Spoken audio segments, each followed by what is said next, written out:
আমি একটা লেখা পড়েছিলাম, লেখাটা ছিল একটা লোক রাতের বেলা সে মোবাইল দেখতেছে, মোবাইলের মধ্যে সে একটু খারাপ দৃশ্য দেখাচ্ছিল। এমন সময় মেয়ে গিয়ে ঘরে ঢুকলো, মেয়ে ঘরে ঢুকে দেখলো বাবা তার মোবাইলের মধ্যে খারাপ দৃশ্য দেখে। আছে কিনা এমন ছেলেরা, এমন আছে কিনা বলেন? এগুলির কারণেই তো জানা, এগুলির কারণেই তো জানা দৃশ্য দেখছে, মেয়ে দেখে ফেললো।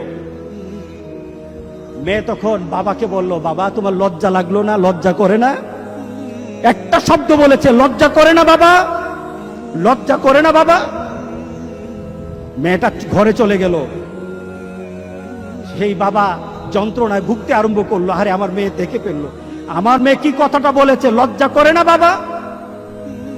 মেয়েটা সহ্য করতে পারলো না, সে লোকটা অফিসে চলে গেল, অফিস করতেছে, কিন্তু আর ভালো লাগে না। মেয়েটা কি বলেছে, লজ্জা লাগে না বাবা। কিন্তু মেয়েটার যন্ত্রণায় সে হার্ট ফিল করলো, বাবার এই অবস্থা দেখে হার্ট ফিল করলো। মেয়েটা এরপরে মারা গেল।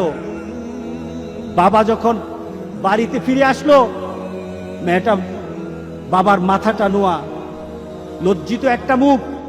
এখনই আমার মেয়ের সাথে দেখা হলে আমার কানে বাজতেছে, আমার মেয়ে আমাকে বলেছে লজ্জা লাগে না বাবা। আমি কিভাবে আমার মেয়ের সামনে যাব, আমি কিভাবে আমার মেয়ের সামনে যাব? এই চিন্তা যখন করতেছে, এমন সময় দরজা খোলার সাথে সাথে একটা চিৎকার শুনলো।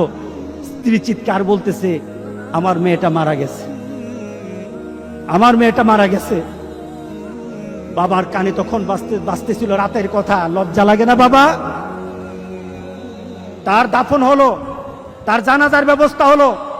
দাফন করার সময় মেয়েটাকে যখন কবরের মধ্যে দাফন করে দেয়, কবরের মধ্যে রাখা অবস্থায় বাবা একটা চিৎকার করার কথা ছিল, মেয়েটা তো চলে যায়, বাবা চিৎকার করার কথা ছিল, বাবা চিৎকার করে নাই, বাবা হেসে দিয়েছে।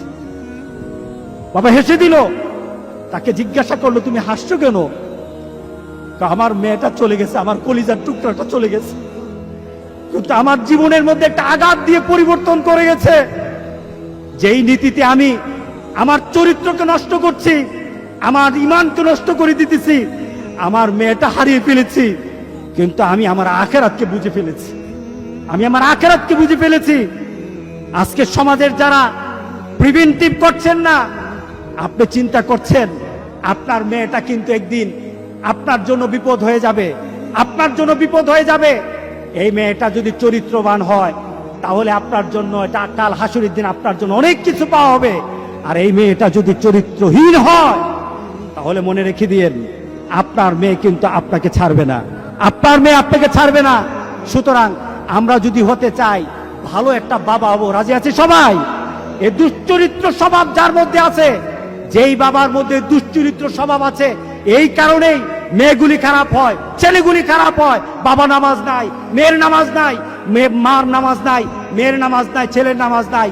সুতরাং আমরা চলুন একটা সুন্দর একটা সমাজ চিন্তা করি, যে সমাজের মধ্যে খারাপই থাকবে না, প্রতিরোধ গড়ে তুলবো ইনশাআল্লাহ। রাজি আছি সবাই?